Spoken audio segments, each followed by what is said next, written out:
Free play coming up in just a moment on your game between Louisville and Houston, a game that I got to tell you, I can't wait to watch as a fan here this evening. Plus, an in-depth preview on my thoughts on the Carolina-New Orleans contest, a game that I got to be honest with you, I think the best bet is the total in this contest. I think it's a game that can go either way between two teams that are both coming off heartbreaking last-minute losses on Sunday, but I'll give you my thoughts on that contest as well. But first, guys, I want to talk about the charity play of the week, which won last night, which means it triggers big discounts for those of you that want to take advantage of them today. But first, let me just mention that it won for the 19th time in 31 weeks and the 51st time in 86 weeks overall, courtesy of Brad Wilton's MAC total of the year with Toledo and Ball State under the posted price. Did you see that game last night? The Fog Bowl at the Glass Bowl in Toledo? I mean, crazy. Ball State comes back and gets the backdoor cover because they score a touchdown with like 3 minutes to go in the game, fail the 2-point conversion, but sneak into the backdoor, costing Chuck O'Brien his third ever 100-dime college football release of his career on Toledo. But listen, I mean, how can anybody see what was going on? Midway through the third quarter, it was damn near impossible. You could barely make out what was going on TV. Can you imagine what the conditions were like in real life on the field? Needless to say, Brad cashed in with the under. Listen, today, wanted to mention a gentleman by the name of Dan Gilbert, who's the police chief of the New Miami, Ohio Police Department. Recently, he suffered a neck injury while in pursuit of a criminal in the line of duty, and while receiving treatment for that neck injury, they unfortunately discovered that he had colon cancer, that here he apparently had been having it undiagnosed for some believe for as many as 8 years, that had spread to both his lungs and his liver. So he is now undergoing treatment in Tulsa, Oklahoma at the Cancer Treatment Center of America. Why he is undergoing treatment, he of course is out of work, and there is a chance that he may lose his insurance as well. So his family, which includes his son, who also happens to be a police officer, has set up a fundraising site, because you know the drill, guys. Not only does insurance not cover all the bills, but if insurance happens to end, it really leaves a family in a deep financial crunch. So I'm asking you, as you have done so many times before, in times of crisis for families and individuals in times of need, to come together and make a donation. You don't have to put the $250 in that I do each and every time, but I'm asking you to make a donation. You got a winner for free. That's what the community of caregivers that we have created is all about. I don't care if it's $5. It's just doing good to create some positive karma in your life. You can never have enough of it, especially in this thing we do that we call gambling, that we definitely can use all the karma that we can definitely get. Doesn't guarantee we're going to win, but again, would you rather have that karma or not have that karma? So if you happen to be watching the video today on the homepage, you can just scroll down. You can click on the link. You can make your donation using a credit card or PayPal. Also, there is a link that you can watch a recent television report, which details Dan Gilbert's struggle and commentary from his family as well about this very sad situation. And listen, we all have these type of situations in our families. And over the past 4.5 years, you and I together, this community of caregivers that we have helped to create, we have easily contributed well over $300,000 to strangers in their times of need.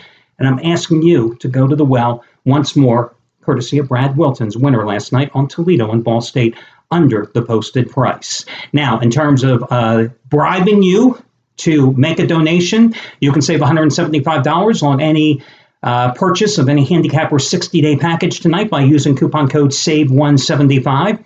You can save $125 off the purchase price of any Handicapper's 30-day package by using coupon code SAVE125, or you can save $50 off the purchase price of any Handicapper's 7-day package by using coupon code SAVE50. When one of these charity plays win, I always give you these money-saving discount coupon codes because, again, I am not beyond bribing you to get you to spend a couple of dollars, and I am saving you on the charity donation. The big featured play tonight is Steve Buden's Cali Cartel with their NFL winner number 11-15 on New Orleans and Carolina, coming off NFL winner on Sunday with Washington, NFL winner last Thursday with Baltimore. You got both of them for over half price off. Same thing goes tonight using coupon code CALI, over half price off, CALI. All your other discounts, etc., are over on the homepage, including an ultra-rare 100-dime max wager release from Shawn Michaels, the winningest football handicapper here at the site over the past 6 years. on this Louisville-Houston game that I'm about to dissect for you. So, listen, the Cougars, 11-1-1 against the spread as an underdog dating back to 2013. When I look at this game, the first thing that comes to mind is perspective. And I think that is a very valuable tool that you always have to keep in the back of your mind when it comes to handicapping. And what I mean is this, and let me give you a perfect example of where perspective comes in to handicapping games. Texas knocks off Notre Dame at the outset of the season. Everybody thought, oh my God, the Longhorns are back. This is going to be the year. Charlie Strong has resuscitated the Texas program. They knock off Notre Dame.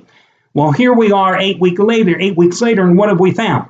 The Longhorns are just a mediocre 500 team, maybe not even that good, the same that they were the last couple years. And Notre Dame, the reason they beat the Irish is because the Irish are suffering through one of their worst years in the past decade. So perspective is this. When you look back, you go, Notre Dame wasn't that good, so Texas beat them. Who cares, right?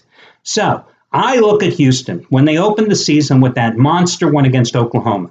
And now we have seen the Sooners. Yes, they have won 7 straight games. Big deal. The Sooners have won 7 straight games. They've beaten up a lot of mediocre Big 12 teams. I go big deal because what did Houston do against Navy? Oh, okay, they played in the rain. A 16-point favorite, they lose at Navy. How do you lose to Navy? Okay, I can understand it. You're playing in Annapolis. But then how do you lose to SMU? How the hell do you lose to SMU? I don't get it. How do you struggle to beat Tulsa at home? How do you struggle to beat Tulane at home? I know Greg Ward Jr. has been playing with a shoulder injury since the Oklahoma game. I know he's also battling with an ankle injury as well. But that tells me something about Houston. This team has been overhyped and overrated all season long. Now, we go back to Louisville. Louisville's had some impressive blowouts, none bigger than the nationally televised blowout of Florida State when they dismantled the Seminoles. But did Louisville deliver at Clemson? No, they did not. But playing at Clemson and playing at Houston, there ain't no comparison. This ain't Death Valley, okay? This isn't going through the pomp and circumstance of the Tigers, rubbing Howard's Rock, walking into a 100,000-seat stadium, and all that goes on with playing in Clemson, South Carolina. This is playing in Houston, okay? You got a long way. You're never going to get there if you're if you're a Houston fan. I just ruined it for you, right? It's never going to be the same thing.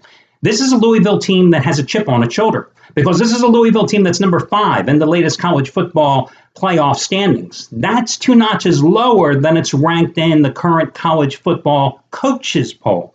This is a national televised game. You know what Louisville has to do tonight to impress the pollsters. They got to win, and they got to win big. So it's not a matter of whether they can cover the 14 to 15-point spread tonight. It's a matter of whether they need to cover the 14.5 to 15-point spread tonight. My way of thinking is they're all in or they're not. You're either all pregnant or you're not. They have to win tonight. They have to win big. And I think with that explosive offense and playing in revenge, also keep that in mind because last year they lost 34-31 at home.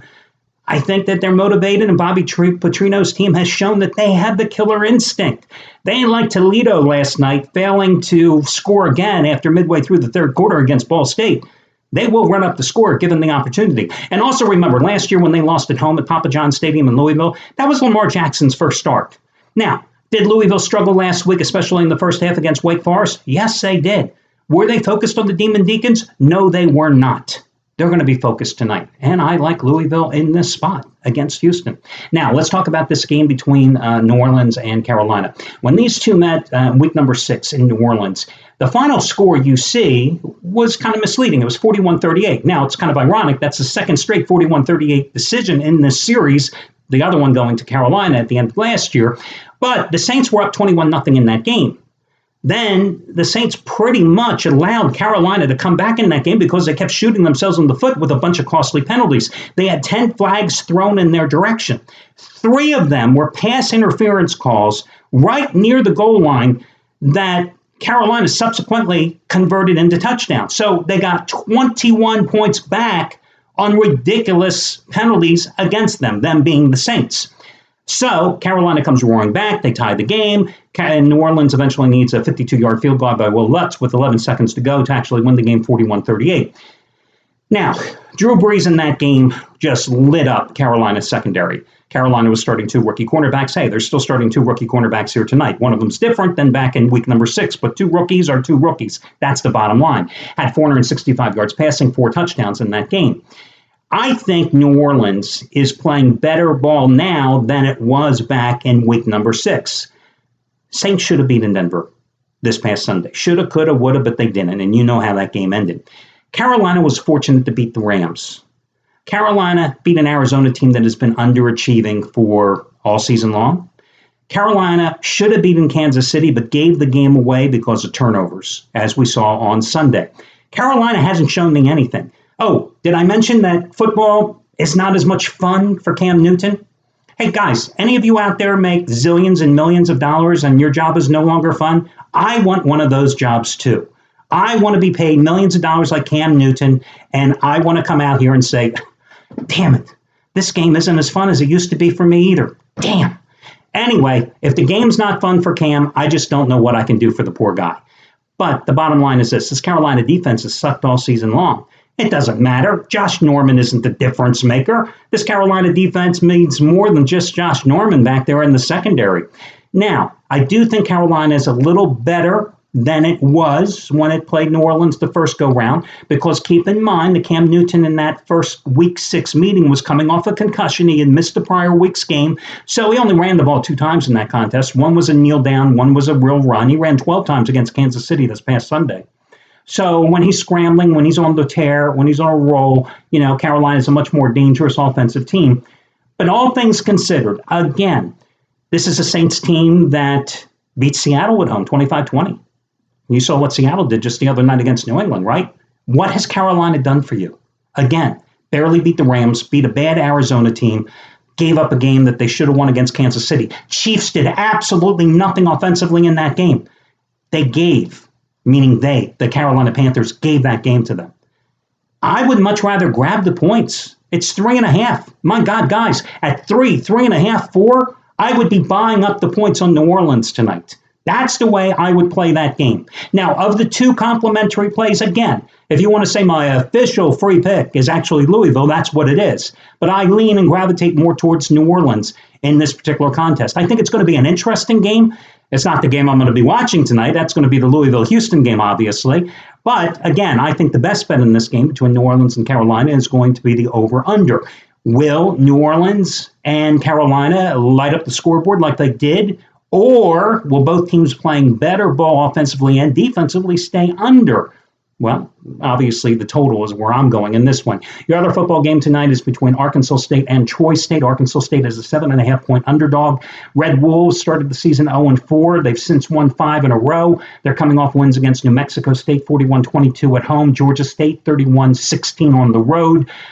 They beat UL Monroe 51-10 at home, beat South Alabama at home 17-7, and they beat Georgia Southern 27-26. Now, meanwhile, Troy State only has 1 loss this season, and that was at Clemson. Last week, they had to rally to beat Appalachian State. One of the guys here at the site, Matthew Parker, had his first ever 200-dime college football, first ever 200-dime play, period, on Troy State in that game. Red Wolves like to get it done with their defense. They forced 21 turnovers on the season. They've allowed less than 230 yards per game on average defensively in Sun Belt Conference play. Both teams have quarterbacks that have played well in Sun Belt action so far. Brandon Silver for Troy State averaging last 4 games 274 yards passing. Meanwhile, Arkansas State quarterback Justin Hansen, 58% and 12 touchdown passes in conference action. Both teams are 5-0 in conference play. I think Troy State is the play here tonight, but I'll tell you what, laying 7.5 points, I don't know. I'd probably lean toward Arkansas State plus the points. I just think where Arkansas State had an easy time last week, I think Troy State is coming off such a tough game against App State, I would be inclined to grab the points instead. Hey, I had handicapped the game. I figured I might as well give you my thoughts on it anyway. So there's your breakdown. Louisville is the official free pick, and I lean a little bit toward the Saints and Arkansas State, 2 road dogs as well. That'll do it, guys. I wish you well, and I'll talk to you again probably on Friday. Good luck, everybody.